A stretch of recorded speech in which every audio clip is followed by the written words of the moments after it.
short, so I want to make sure. Okay, thanks Bill for that amazing introduction. Again, my name is Denise Rizzo. I am a senior research mechanical engineer at the U.S. Army TARDEC. I got my PhD from here in 2014. One of the best decisions of my life, of course. And so I want to start by thanking Bill and everyone here for inviting me and giving me this honor to speak to you tonight. I was told that my talk should be brief and funny, but I'm an engineer, so I don't know. I've never been known for my brevity or humor, but I will give it a try. But first, I'd like to start by congratulating you. It is an amazing accomplishment. I know how much work it takes. You should be really proud of yourself. You've earned a degree that requires a lot of hard work and discipline, and you have done it at a world-class university, which is also something you should really, really be proud of. My degree from tech has taken me places that I only had dreamt was possible, and I'm not kidding. It has given me knowledge and confidence, and I feel like because of Michigan Tech, I can look at any problem, and I can go after it, and I can solve it, because I have the education to stand behind it.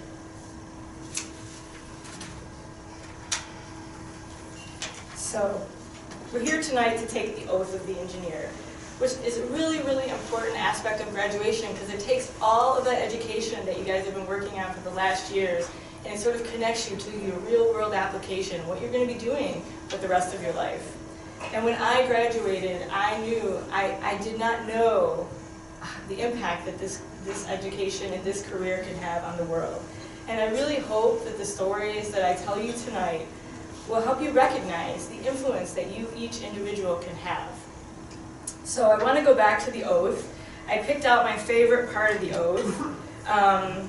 When needed, my skill and knowledge shall be given without reservation for the public good. This is hands down the best part of the oath, in my opinion, because your skill and knowledge will be important, and no matter how small the task or how removed it may seem, it will have impact, it will have reach, it will be important. So I want to give background to both of the stories to kind of get us all on the same page. I want to start by talking about improvised explosive devices, or IEDs. These were encountered originally on record on 26 May 2003, about 6 weeks after the US invaded Iraq. The military at the time didn't even know how to classify these casualties. In fact, after a greater understanding of the situation, they went back and reclassified 2 casualties as IED attacks in 2002. These types of weapons changed the entire arc of the war, and they made the military rethink how they fought the war. But more importantly, they gave people like me and you new problems to solve, and we had to solve them quickly. And this is where your world-class education will come in. Because you need that foundation. There are things we don't know that are coming, called the unknown unknowns, and you have to be ready to work at them and to solve them, and you need the education to do it, and now you guys have it. While most of this about IEDs is well known, I will now share a couple of stories with situations that I personally encountered at work, and in my opinion, really, really drives home the impact that engineers can have on the world. So I want to start out my first story about talking about PowerPoint. I consider this every engineer's enemy and best friend. When I first started working, I could not stand what I considered PowerPoint engineering. I wanted to work with engineering software, I wanted to work with mathematical equations, I didn't want it to have anything to do with that kind of management, whatever. But I quickly learned that if you cannot sell your ideas to management or other non-engineers, you and your ideas are going nowhere. So make friends with PowerPoint. It is your friend, it's not your enemy. So at the height of the war at the Detroit Arsenal where I work, there was endless development to make Humvees to be able to withstand one of these IED events. This work included everything, from repowering the engines to beefing up suspension. And much of this work was not classified. And PowerPoints with detailed drawings and pictures were being produced on a daily basis. However, a raid on an insurgent cave bunker produced PowerPoint slides from one of these many presentations, with markings on how to defeat the vehicle with an IED. It is unknown whether this PowerPoint aided an attack, but the concept that an engineering document produced in Warren, Michigan was found in a war zone in an enemy location shows the gravity and reach of the work that we do on a daily basis. So even the smallest task, like creating a PowerPoint, can have impact. So remember that when you're doing your work. The second story I want to talk about is a soldier, what I consider a soldier's perspective. In the early part of my career at TARDEC, I participated in a fuel economy workshop. Bill talked about how I was on the Fed program, the fuel economy demonstrator. This was a part of that program. And the goal of this workshop was to brainstorm any and all ideas to improve the efficiency of military vehicles. Each group was assigned a person from academia, from industry, from government, and an active duty soldier. I was obviously the government representative, and I happened to be seated next to a U.S. Army officer who had already served 3 tours in Afghanistan and Iraq. I had only been working at TARDEC for a few months at that time. And anyone who knows who's participated in a workshop, there's a lot of downtime. So we spoke at length regarding our backgrounds and where we were from. And he was amazed to learn that he was the first person that I had talked to directly that had served in the wars. So during the brainstorming session, the idea of lightweighting a vehicle came up, basically taking weight out of a vehicle.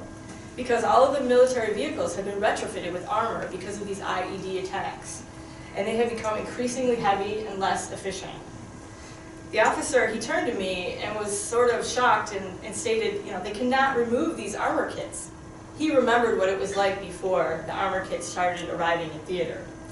He explained to me that when the IED event started happening, he was confused at what was going on. And most of the Humvees at the time that they were driving did not even have any doors. At that point, the Humvees had canvas doors, and they just got in the way of all the large soldiers with all their equipment, so they tore them off. So think of this, they're in a war zone, in a Humvee with no doors. He went on to explain how once the IEDs started happening, they actually made sandbags and lined the floors of the Humvees with sandbags.